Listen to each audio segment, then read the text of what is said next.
Is class 12th. Our next topic in the solution chapter is ideal and non-ideal solutions. So what is an ideal solution and what is a non-ideal solution? So first we are doing ideal solutions.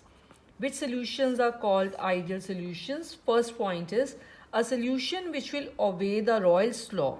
A solution that obeys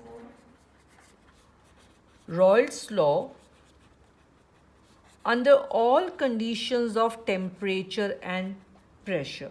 So under all conditions, when a solution is obeying the Royle's law, then that solution is known as an ideal solution. Second point here is a solution in which delta H mixing is equal to 0. Delta H is the change in the energy. So when we mix the two components to form a solution, there is no evolution of heat or absorption of heat. So delta H mixing is 0. And third point is delta V mixing is also equal to 0. When the two components are mixed to form a solution, there is no change in the volume. No increase or decrease in the volume will take place. That solution is called an ideal solution. And next point is very important point, a solution in which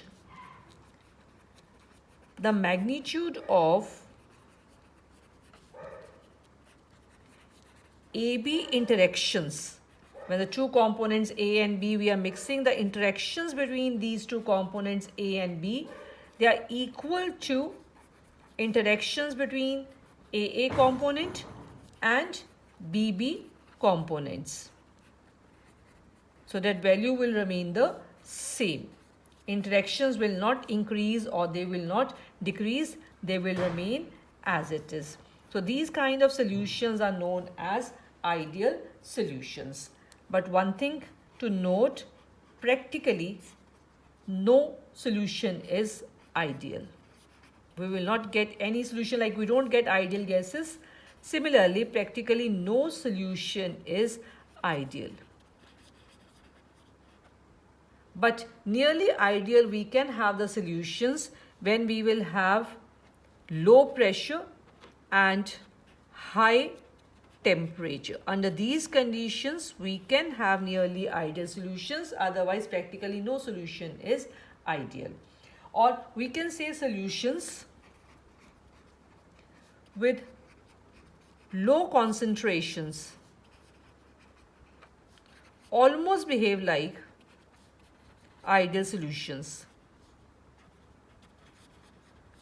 Examples of these kind of solutions are with nearly same composition like benzene and toluene, then normal hexane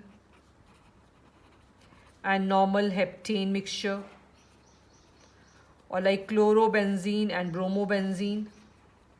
So approximately the same composition, when the two components they are mixed, they will form nearly ideal solution. And now the graph for ideal solution. After knowing what is an ideal solution, now we are taking a graph which is called a PX diagram that already we have done.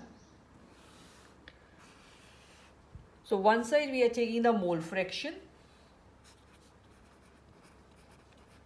and other side we take vapor pressure. But since we are plotting it for both the components in one graph only, so this side we are taking vapor pressure of the second component, this side we are taking the vapor pressure of the first component. Like completely here the mole fraction is of the A component, B component is 0. This side entirely it is the B component and A is 0. So vapor pressure of this B component in pure state when it's not mixed with the A1 is like PB naught, suppose it is here. And of the A component, suppose we will take of this component the vapor pressure here at this point. But now when we mix the two, what will happen here? The A component vapor pressure will increase like this, and of the another component is like this. So this is of the pure component. When we add the A component to this, this is the vapor pressure of the A component, that is written as partial pressure of A component in a mixture which is equal to its mole fraction into its pressure in the pure state. Similarly, this is the partial pressure of B component which is equal to its mole fraction into its pressure in the pure state. And these points, when we'll combine, will give us the P total, which is equal to partial pressure of A component plus that of the B component. So this is what is an ideal solution and its PX diagram. After doing the ideal solution, we are moving on to the next type of solution, which is called a non-ideal solution. Now, which solutions are non-ideal? Just opposite to those of the ideal solutions. A solution which does not obey Raoult's law. Any temperature, pressure we take, it is not obeying this law. So this kind of solution is known as non-ideal solution. Or we can say a solution in which delta X mixing is not equal to 0. It can be more than the 0 or it can be less than this. There can be evolution or there can be absorption of heat. And delta V mixing is also not equal to 0. Either volume will increase or it will decrease. And next very important point is these solutions have AB interaction. When the two components A and B we mix to form a solution, the interactions between A and B are not equal to interactions between AA and BB components. Either these interactions will become stronger than these or these will be weaker than those of these individual components. So based on this non-ideal solutions, further these are of two types. So types of non-ideal solutions now. Non-ideal solutions. These are of two types. Non-ideal solution showing positive deviation, and second one is non-ideal solution showing negative deviation. Now, which non-ideal solution has a positive deviation? Positive deviation means in which delta H mixing, from positive deviation, remember delta H mixing is positive. Positive means there is absorption of heat here. And delta V mixing is also positive. There is increase in volume when A and B components are mixed together. And now next point is magnitude of AB interactions on mixing A and B. The magnitude of AB interactions is less than the individual components interaction, that is of A component and B component interactions.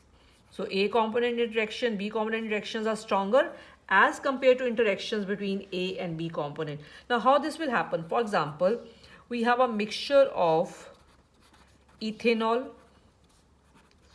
and cyclohexane.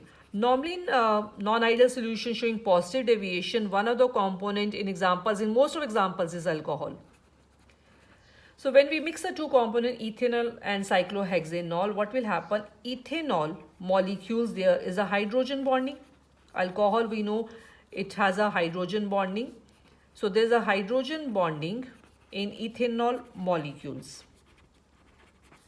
But when we add cyclohexane to this, on adding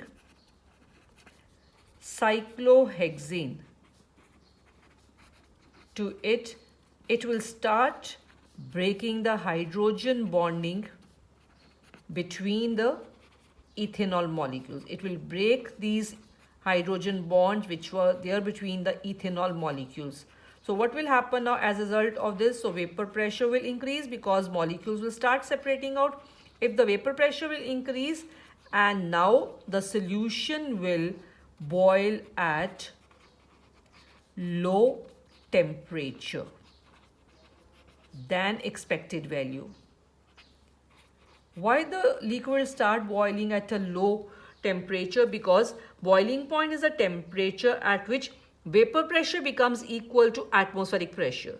So when vapor pressure will increase, easily it will become equal to atmospheric pressure. So boiling point here will decrease in this case. Example we have done is of the ethanol and cyclohexanol.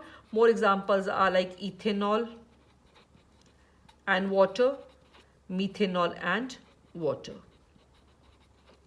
In case of the non-ideal solution showing negative deviation, in this case, we just have all the points opposite to this one. First is delta H mixing is negative. That means here we have evolution of heat. Delta V mixing is negative. That is decrease in volume. And magnitude of AB interactions is more now as compared to interactions between AA and BB components.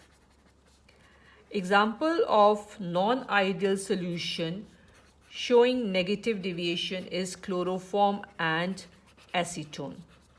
Now, how the interactions of A and B will be more than AA and BB? Like this is chloroform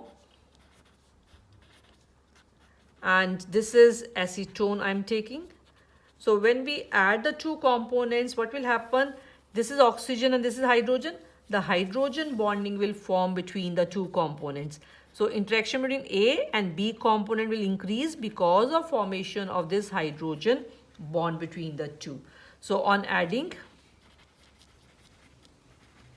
acetone to chloroform, hydrogen bonding forms between the two. So vapor pressure will decrease because bonding is strong, so they will not change to vapor form easily. And now if the vapor pressure will decrease, these solutions will boil at high temperature. So the boiling point here will increase. In this case, the boiling point will increase. This is the negative deviation and this is the positive deviation. Now, what will happen to the px diagram? In this case of positive deviation and negative deviation, the px diagrams here. So, similar to that ideal solution, we have the labeling here. One side is mole fraction, other side we have is a vapor pressure. So, this side is mole fraction, this side is only A component, this side is just a B component. Mole fraction, XA is 1, XB is 0, here XB is 1 and XA is 0. This side we will take vapor pressure.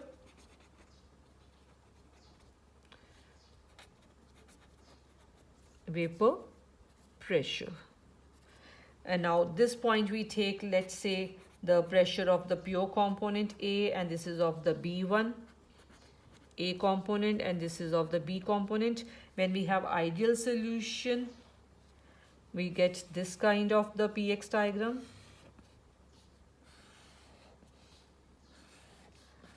But now the solution is not ideal, it is non-ideal. So what will happen in case of positive deviation from ideal behavior? Since now in this case we have done that the interactions of the AB are weaker as compared to AA and BB. So the vapor pressure here will increase than the expected value. So these vapor pressures are increasing and hence the total vapor pressure will also increase in this case. The blue one is for ideal and this red one is for the non-ideal solution showing positive deviation. In negative deviation, what happens is, since the interactions will increase now between A and B, vapor pressure is decreasing of A as well as of the B component, and now the total one will also decrease. It's like this. And now the labeling part here is, this one is ideal pressure and this red one is the actual pressure, that is P equal to PA plus PB, and this one is of the partial pressure of B component and this is the partial pressure of the A component. Similarly, here also we can label these. This is of the B component, this is of A component, and this one is P equal to PA plus PB. The red one is the actual pressure and this blue one is the ideal. So these are the PX diagrams for the non-ideal solutions showing positive as well as negative deviation. So with this, our topic of ideal and non-ideal solutions is complete.